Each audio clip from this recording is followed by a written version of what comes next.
I was listening to the Bill Simmons podcast. What's your new intent? Doesn't need a shout out, but on his newest episode, I really recommend going and listening to it. Essentially, kind of what he is talking about is about this Boston Celtics team and about kind of teams going back to back, teams that are on a title defense. And what he talks about is kind of how at some point in the regular season, those teams, they have to make a decision whether or not they're serious about doing this. Do they have that fight in them that they had in the year prior, that sense of urgency, right? Last year, we saw Boston, they kind of played almost every single game like, okay, it's make or break. If we don't do it this year, then it's right, bad things are coming. That's kind of what you need. And I want to say this to Celtics fans. If you can sit here and watch what's transpiring with this team and seriously convince yourself that there isn't a reason to be alarmed, then God bless you. Because right now, you can't ignore what signs the Celtics are putting out there. I understand it. It's game, 47. I understand it, that this is a very talented team that could turn up in any second. I understand that. However, what they have shown us the past 20 games is inconsistent, is lackluster execution, and is really just bad basketball. In 20 games is an awfully large sample size to just forget about it and to turn and look the other way. So I'm going to say this, because in years prior, covering the Boston Celtics, I have turned an eye to the warning signs that this team used to present. Right now, the warning signs with this Celtics team are going, the radar's beeping and they are off the rocker and it's going off, right? And are you hitting the panic button? Well, here's the thing, right? Because the panic button, this team is so good. Well, what's beeping right now? Is it the panic? Did you accidentally hit it and you're not trying to hit it? So here's the thing. I got right next to my panic button, I got a little panic meter, right? And it's gonna auto beep when it maxes out, right? And I survey it, right? And what it shows me is quick taps. What it shows me, right, is that okay, there are warnings, there are signs, right, that make that button beep and then make that button go off. This Celtics teams in the NBA, they show you stuff, right? The 82 games, believe it or not, it's actually kind of just a study test for the NBA playoffs, right? It's really just a practice exam. Right now, the Celtics, well, they're showing me everything on this practice exam, right, that they're not going to pass this test. Right? It's not just series right now. They would be screwed. And then that's what I'm saying. They have bad habits. There's a lot of time to fix those bad habits. But right now, January 27th at 11/11, 2025, they're failing. Yeah, I know that's pretty cool, right? I mean, I'm not gonna, but they're failing the test, right? They don't know the material. They are failing the test if the test got put in front of them today. Luckily for them, well, guess what, guys? The test is in April. However, you got to study your ass off, because if you don't, this Celtics team, they're going to be in trouble. And I do want to preface that because I've been reading comments on Instagram. I have been reading comments here on our YouTube. I've been reading comments on Twitter. X. Don't really care. Twitter. I've been reading them everywhere. And there are a large portion of Celtics Nation right now that's like, they're fine. They're good. No, nothing needs to change. No, they're the defending champions. It's like, no, look at what the history and the current trajectory and trend of the NBA is showing us. You don't go back to back. And right now, the Celtics, I don't know. I don't know if they can. If they keep showing me this, they're definitely not. They're going to need to turn their season around. They're going to need another 2021, 2022 shift within the energy, because, guys, right now, it's not going to happen. I mean, there's just no way it does. No, I completely agree with that right now. Well, we can't even win back-to-back. When we win back-to-back games, we go, oh my goodness, we haven't done this in 3 weeks. Well, we haven't won 3 games in a row. This is what's hilarious. We haven't won 3 games in a row in almost a month now. Almost a month. It's January 27th. It last happened 31st, the 2nd, and the 3rd. Right? December 31st, 2nd of January, 3rd of January. It's the 27th of January right now. And before that, we did it at the beginning of December. Well, how are we going to sweep a playoff series? How are we going to win a playoff series in 5 games if we can't even win 3 games in a row in the regular season in a month multiple times? I mean, right now, I completely agree with your analogy there, Rob, on how if you're giving them the practice test right now, they're failing every single part of it to the point where you look at it and Not go, looking good. there's no way that they're going to pass the actual test when that time comes due. That being said, there is a ton of time until that actually happens, but I am highly concerned regardless right now because first of all, I'm going to make this guarantee. January can be very weird in the NBA. I'm going to make this guarantee real quick. The Oklahoma City Thunder and the Cleveland Cavaliers will not face off in the 2025 NBA Yeah. Finals. That's what everybody thinks. It's not happening. It's not happening. You hear it here on January 27th when the Celtics face the Rockets. But anyway, January, it can be a weird month for teams. We've seen last year the Celtics actually had their worst month of the entire season in January. And we're still in this month. There's still a lot of time to be had with this team. But I'm still, regardless, I'm still concerned because this Celtics team, where are they finding motivation? Because I don't see any points of motivation with this team. They just won a championship last year. You have Tatum, White, and Holiday, all gold medalists from this past summer.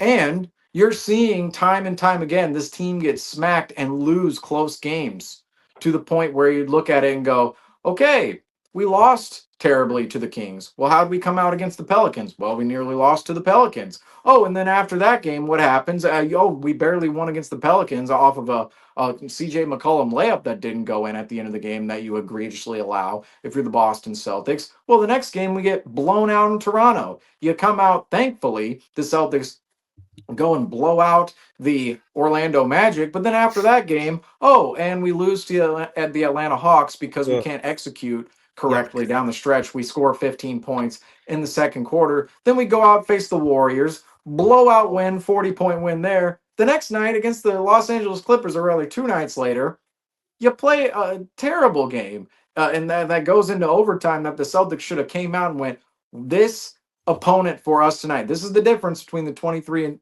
24 Celtics, the 23-24 and the 24-25 Celtics, is that specific Clippers game. They would have looked at that game last year like fresh meat. They go, everybody's out of the lineup. We're resting in the fourth quarter. Instead, they were playing overtime in that game against Amir Coffey and Kevin Porter Jr.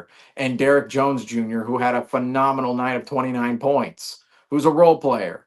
And again, all those role players are 1 stars. Not trashing on them too much, but you still get the competition level in the NBA. Next night, you get thrashed by your rival in the Los Angeles Lakers. The Los Angeles Lakers and Boston Celtics rivalry, it's the most storied rivalry in not only in the NBA, but really in all of sports. And the Celtics can't even get up for that game. They can't get up for that game at all. Then they come out on Sunday in the Dallas game. They actually come out and look terrible in the beginning of the first quarter in that game. Thankfully, they turn it around in the third by the help of Derek White, who was out tonight. And then you come home and you think, okay, well, here we go. We're going to put some games together, right? We're coming back home from a West Coast road trip, 3-1 again. Some points of optimism. Nope, you lose again to the Houston Rockets after starting out well. You finish the first quarter terribly. The rest of the game goes up and down. Hey, fourth quarter, you play well to start the fourth, and nope, 13-0 run. Where's the point of motivation coming within this team? They've had their asses handed to them multiple times. They've seen multiple stretches where they have not played good basketball whatsoever. Last year, they won the title. They're not necessarily going after something they've never won before. You have multiple gold medalists on this team. At what point are they actually going to turn the corner? That's not a banned word on here. Turning point is the banned one. But turn the corner is fine.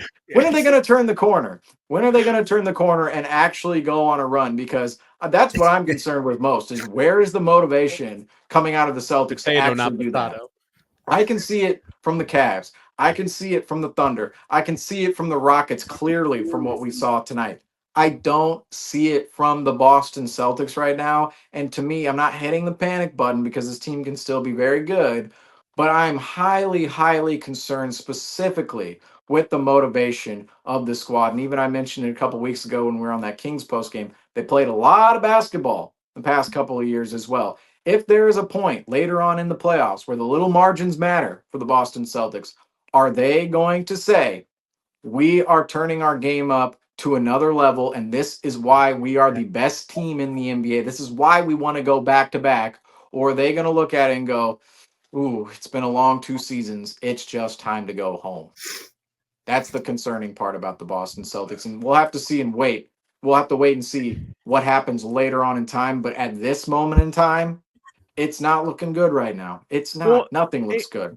And I think that's kind of got to be the overall assumption in question with this team at this point of the year, regardless of kind of how they look the next month and a half, is, okay, what does this team look like post All-Star break? Do they look more energetic? Do they look more revived? Do they look more into it? And part 2 to the question would be, do they just randomly turn it up to another level in the playoffs and they become a team that is very difficult to beat again?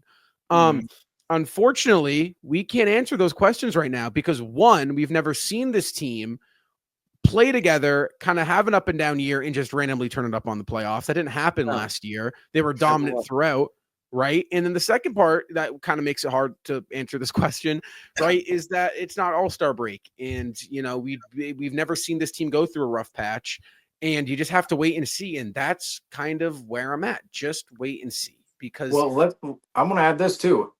How many teams in NBA history have we seen actually do that? Very, very few. Can I ask something?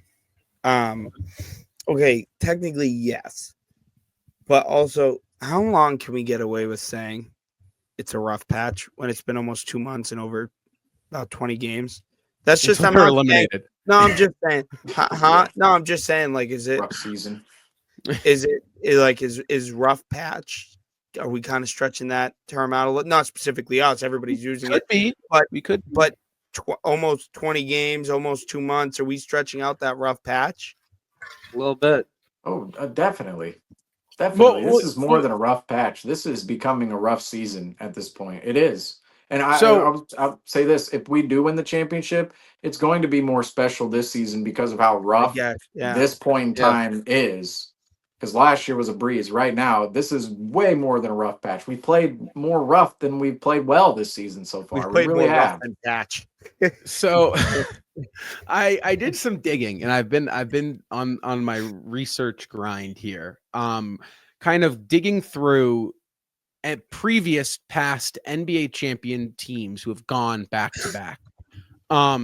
What really stuck out to me, in my opinion, was the biggest data point for, and what I was looking for, right, within this search, was how many teams win their first title in the following year are actually worse in the regular season. However, they still manage to go on and win the NBA Finals, right? Because right now, that's where the Celtics are at, right?